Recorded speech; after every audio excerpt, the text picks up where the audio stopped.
ஜீவவசனம் கூறுவோம், சகோதரரே சேர்ந்தே எக்காலம் ஊதுவோம். கர்த்தருடைய நாமம் மேன்மைப்படுத்தப்படுவதாக. கிறிஸ்துவுக்குள் அன்பானவர்களே, இந்த நாளிலும் ஜீவ வார்த்தை ஒன்றை நாம் கேட்போம். நியாயாதிபதிகள் 9வது அதிகாரம் 23வது வசனம்.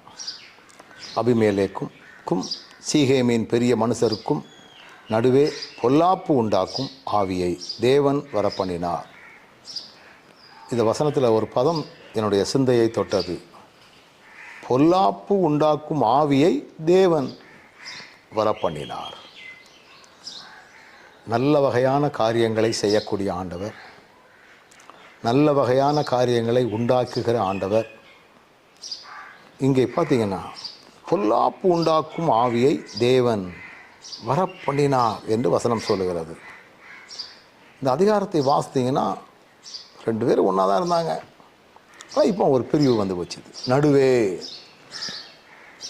தேவன் செய்யக்கூடிய காரியங்கள் எல்லாமே ரொம்ப ஞானமாக இருக்கும், ரொம்ப அதாவது சிந்திக்கக்கூடியதாக இருக்கும்.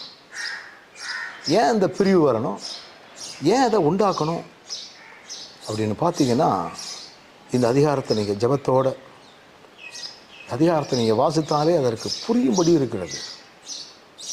சில சூழல்களில் வரக்கூடிய பிளவுகள் இதற்கு கூட ஒரு காரணமாக இருக்கலாம்.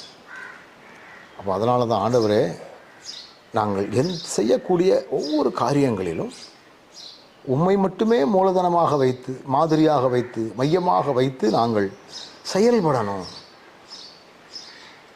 ஒருவேளை நாங்கள் உமக்கு விரோதமான சில காரியங்களை ஆரம்பத்தில் செய்யும் பொழுது எங்களுக்கு அது சாதகமாக இருக்கலாம்.